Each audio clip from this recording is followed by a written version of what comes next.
มกเขียดหน่อยแซ่บๆค่ะพี่น้องช่วงนี้อากาศร้อนค่ะเขียดหน่อยออกหลายพี่น้องผู้ใดไปก้านก็ได้เป็นโลค่ะเขียดน้อยที่เฮาได้มาค่ะเอามาล้างแล้วก็ลวกน้ำให้สะอาดครับพี่น้องใส่หมักพริกข้าวเบื่อลงไปค่ะน้ำปลาซอสปรุงรสค่ะตามด้วยผงชูรสพี่น้องต้นหอมมะเขือเคือค่ะใส่น้ำมันพืชนิดนึงค่ะแล้วก็คนให้เข้ากันค่ะมื้อนี้สาวอิ่มได้หนูนามาพร้อมค่ะหนูนาก็สิเอามาหมกคือกันค่ะมกหนูนาเฮาก็สิปรุงคือกันก็เฮาหมกเขียดน้อยเลยค่ะแต่ว่าหนูนาน่ะแม่สาวอิ่มสิเอามาตำค่ะเพราะว่าเพิ่นหย่ำบ่ได้เพิ่นว่าค่ะพี่น้องก็เลยอยากตำให้มันเข้ากันจักหน่อยค่ะใส่ผงชูรสน้ำปลาแดกคือกันค่ะพี่น้องแล้วก็ใส่ต้นหอมลงไปค่ะตำให้เข้ากันค่ะพี่น้องบาดที่นี่เฮากะสิไปห่อค่ะลืมใส่ผักอีตูค่ะพี่น้องอันนี้ขาดบ่ได้เด็ดขาดเด้อพี่น้องเด้อใส่ผักอีตูแล้วก็คนให้เข้ากันค่ะเฮาก็แยกไว้ค่ะหม้อเขียดน้อยหม้อนึงค่ะและอีกหม้อนึงก็เป็นหนูนาค่ะก็เอามาหมกคือกันนั่นล่ะพี่น้องเวลาเฮานึ่งเฮาก็แค่เอาไม้กัดอันเซาอิมสิเฮ็ดเป็นไม้กัด2อันเป็นหมกหนูค่ะไม้กัดอันเดียวเป็นหมกเขียดค่ะพี่น้องคือพ่อสมัยตะกี้พี่น้องเซาอิมสิบ่ให้ฟังเซาอิมไปนอนนาก้านเขียดค่ะพี่น้อง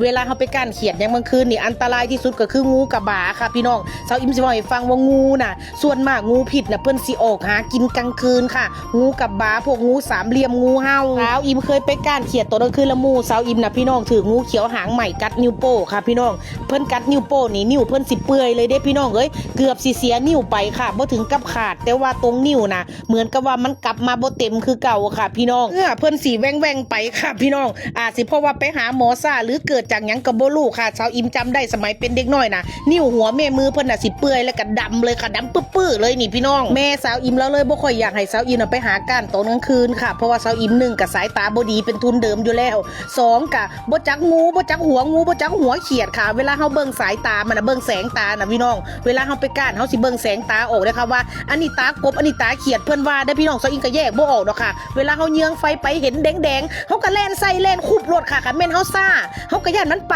แม่นบ่คะบัดที่นี่พอเฮาคุบไว้เฮาก็บ่ทันได้แยกออกว่ามันเป็นตากบตาเขียดหรือว่าตางูแบบนี้ค่ะพี่น้องแต่ว่าเวลาไปก้านแต่ละเทื่อนี่ม่วนค่ะอยากไปค่ะสมัยแต่เป็นเด็กน้อยน่ะสาวอิมอยากไปอีหลีค่ะเวลาอ้ายเพิ่นบอกว่าสิไปนอนนาก้านเขียดนี่อยากไปค่ะแล่นน้ำก้นเพิ่นค่ะเพิ่นก็พยายามสอนได้พี่น้องสอนสาวอิมก้านเขียดน่ะพี่น้องคิดภาพออกอยู่บ่มันสิมีไฟน่ะพี่น้องไฟเอาไปส่องกบส่องเขียดอันนั้นแหละค่ะอ้ายสาวอิมน่ะเพิ่นสิสอนว่าเวลาเฮาเยื้องไฟไปน่ะคันแสงตาสีแดงสิเป็นตากบสิเป็นตาเขียดแบบนี้นะพี่น้องแสงตาสีนี่สิเป็นตางูแต่ว่าสาวอิมน่ะบ่ค่อยจื้อค่อยจำดอกพี่น้องเอ้ยสมองบ่ดีปานใดค่ะเรื่องจังซี่เห็นแสงตาสีหยังสาวอิมก็สิแล่นโดดคุบโลดค่ะพี่น้องและด้วยความที่มันมืดนะคะเฮาโดดคุบไปแล้วเฮาจังฮู้ว่าเป็นงูเป็นพวกขี้เข็บเป็นพวกสัตว์มีพิษแบบนี้ค่ะอ้ายเพิ่นก็เลยบ่ค่อยอยากสิให้ไปนำค่ะพี่น้องวางเฮารอหมกเขียดสุกค่ะพี่น้องแม่สาวอิมแล้วสิหมกมันแก้วไปนำพี่น้องเคยบอกค่ะเวลาเฮานึ่งข้าวคือสินึ่งข้าวเฮ็ดกับข้าวยามมื้อเช้ายามมื้อแลงค่ะ